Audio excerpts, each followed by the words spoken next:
COP28 leader brazenly claims no science behind need to reduce fossil fuels. As we know, COP28 is taking place in Dubai. Sultan Al Jabar claims there is no science behind the need to phase out fossil fuels despite being the president of COP28. The leader of the COP28 Climate Summit has made alarming comments regarding the need to phase out fossil fuels to limit global warming.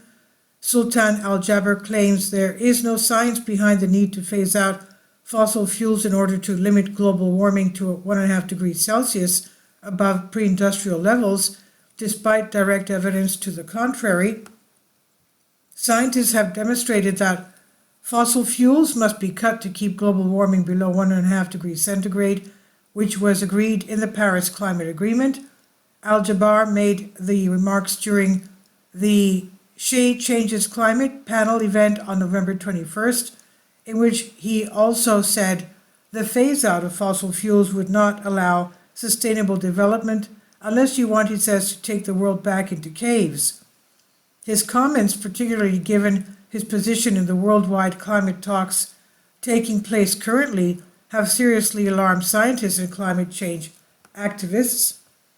His words are also at odds with the position of the United Nations, which organizes the yearly summit, the COP summit, and its General Antonio Guterres. Al Jabar made the comments while speaking with Mary Robinson, the chair of the Elders Group and a former UN Special Envoy for Climate Change, during a live online event November 21st. As well as running COP28 in Dubai, Al Jabar is also the head of the Abu Dhabi national oil company known as ADNOC, ADNOC. Robinson took issue with his heading up of the state-run oil firm, saying to Al Jabar, said, "We're in an absolute crisis that is hurting women and children more than anyone, and is because we have not yet committed to phasing out fossil fuel.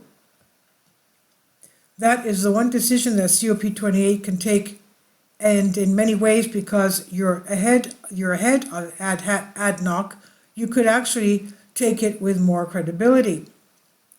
Al Jabar gave an ill-tempered response, saying, I accepted to come to this meeting to have a sober and mature conversation.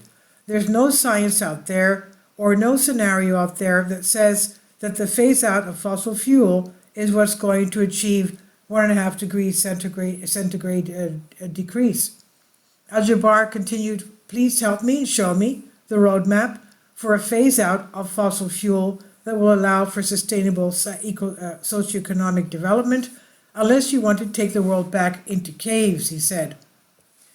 Bill Hare, the chief executive of Climate Analytics, said, this is an extraordinary, revealing, worrying, and belligerent exchange. Sending us back to caves is the oldest of fossil fuel industry tropes. It's verging on climate denial. Al Jabar is asking for a 1.5 degrees Celsius roadmap. Anyone who cares can find that in the International Energy Agency's latest net zero emissions scenario, which says there cannot be any new fossil fuel development. In science, the science is absolutely clear, and that absolutely means the phase out by mid-century, which will enhance the lives of all humanity. Professor Sir David King, the chair of the Climate Crisis Advisory Group and a former UK chief scientific advisor, said, it's incredibly concerning and surprising to hear the COP28 president defend the use of fossil fuels. It's undeniable that to limit global warming to 1.5 degrees Celsius, as I said centigrade, well, it's the same thing, we must all rapidly reduce carbon emissions and phase out the use of fossil fuels by 2035. That's just in about 10 years. We'll be able to phase out fossil fuels in 10 years? I doubt it. That's my comment. But anyway, the alternative is an unmanageable future for humanity.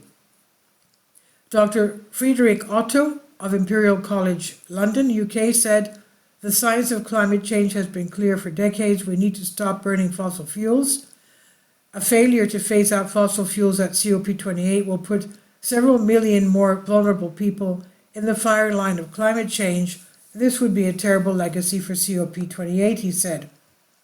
And this is on Express UK by Alice Hickman.